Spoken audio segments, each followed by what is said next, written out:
Hey friends, I hope you're doing well. It's Frankie Rose. Well, I have been thinking about doing a Canadian case this go round. There happens to be a young lady whose body was found more than a year after her death, and being where she was found and how she was found, I'm not quite sure how the police came to this determination, but they're saying her death is not considered suspicious.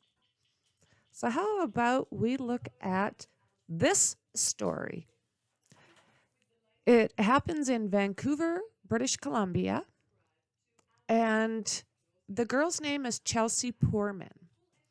Her mother is not happy. She says that the police's abrupt closure of her case proves that they were not serious about her case. She was only 24 years old, and I tend to believe or go along with what the mother says.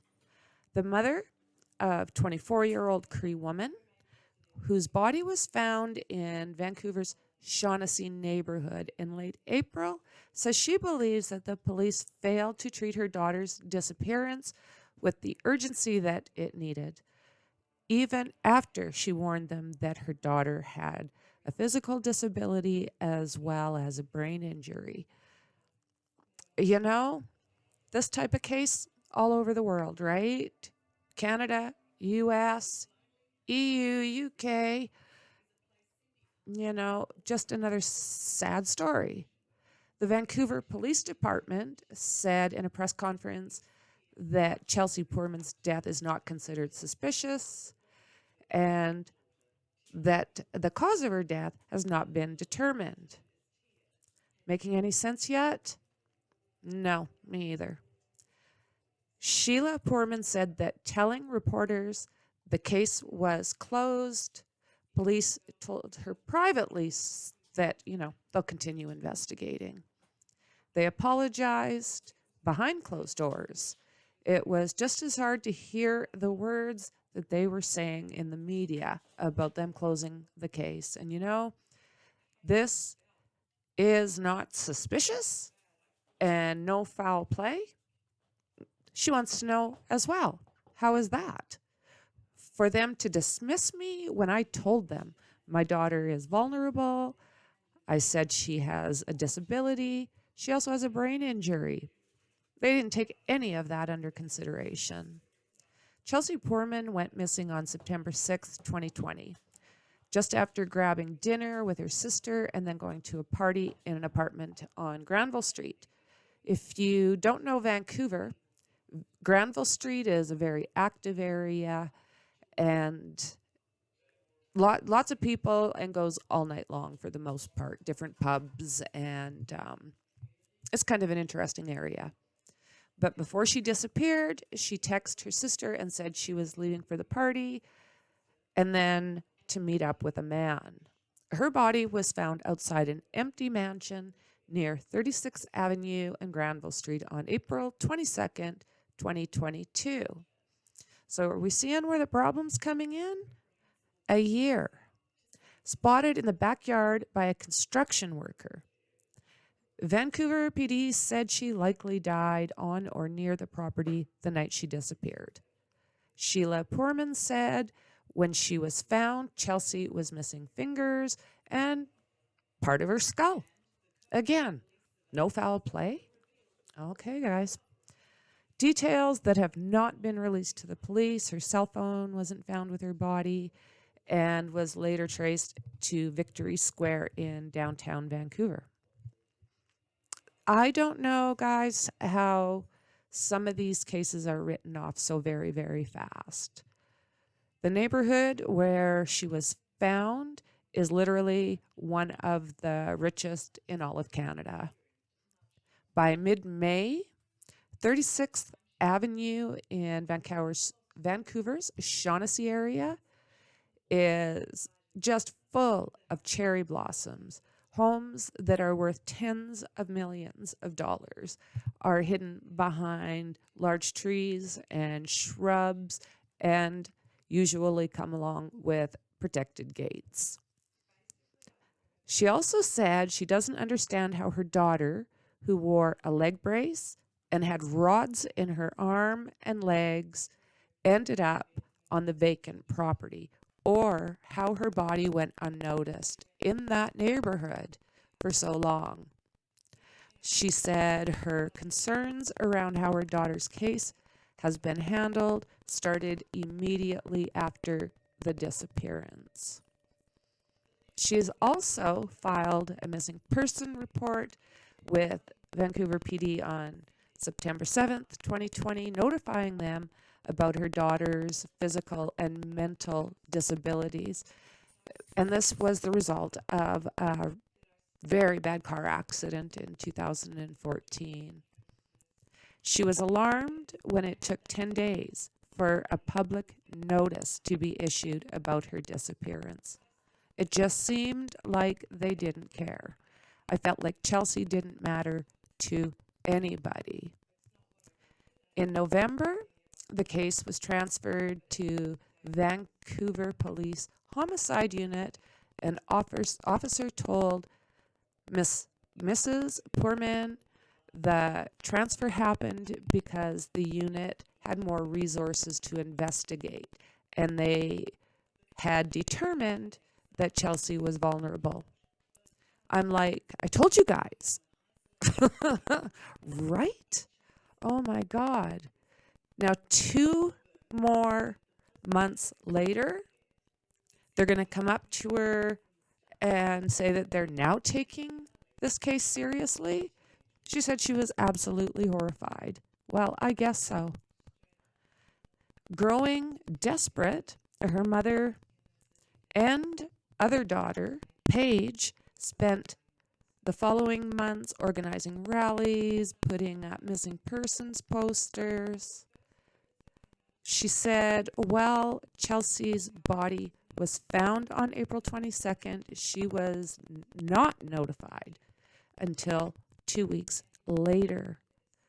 They said that they wanted to make 100% sure it was her.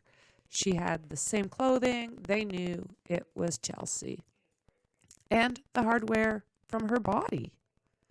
Neighbors on 36th Avenue were very reluctant to share their thoughts on this case, but the ones that did said several sprawling properties were searched after her body was found. The owner of the property, which is valued over $7 million, has been out of the country for years. A caretaker was known to come and go, mow the lawns, to do all that basic yard work. And it wasn't until, though, that a construction crew went into the backyard that her body was found. So again, that's a little strange, isn't it? Vancouver police said the investigation into her death and disappearance was detailed and complex, but there was insufficient evidence to suggest her death was the result of a crime. Well, in my mind, there's not enough information to make that determination now, is there? How would she end up in the backyard of a $7 million mansion? Unreal. We know the news is unlikely to satisfy family, friends, and community members who knew Chelsea and loved her and believed her death must have been the result of foul play. So this was just another statement that Sergeant Steve Addison, media liaison officer with Vancouver PD, and said at the press conference that the cause of her death would likely never be known. Well, isn't that comforting for their families? Unreal. Unreal. The Union of BC Indian Chiefs, UBCIC, and Federation of Indigenous, which represents 74 First Nations in Saskatchewan, where the Poorman family is originally from, issued statements calling for Vancouver police to apologize to the Poorman family and to continue investigating this case. The abrupt halt of the case is emblematic of the absolute crisis of missing and murdered Indigenous women and girls, said a statement from the UBCIC. Chelsea Poorman was a middle child with two sisters. She was born and raised in Regina, and the family from the Kawakatus First Nations in Saskatchewan. She dreamed of being a makeup artist, a fashion designer, a musician. She was also known for bringing hot coffee to people living on the street when temperatures in Regina would plunge. So if you've ever been to Saskatchewan, it can be a very, very cold, bitter winter. Sheila Poorman said the 2014 car accident that really messed up her daughter's life, said the brain injury meant she was mentally a few years younger than her age, making it difficult for her to make, the life she wanted for herself. She moved to Vancouver in July of 2020 to be closer to family and access mental health supports, and was living in Burnaby with her boyfriend when she went missing. The accident damaged the way she thought. She was very vulnerable. In her little life, she went through a lot, and that's why people want to take advantage of her, said the mom. Just, and isn't that the truth? You get people that are handicapped, and there are people out there more than willing to jump at the opportunity to take advantage. It's sad, and I've seen it in a lot of different cases, whether it's Canada, US, or abroad. There's the same type of issues everywhere you go. With this one being that she was part of a Cree First Nations, she will be able to hopefully start getting more attention.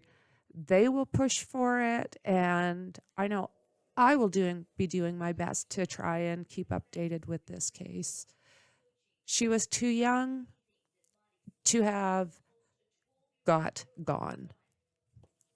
So, friends, that is basically where I am with her right now. Chelsea, beautiful young lady. And, I really, truly hope that the Vancouver police, even the RCMP, look into what's happened with this little girl.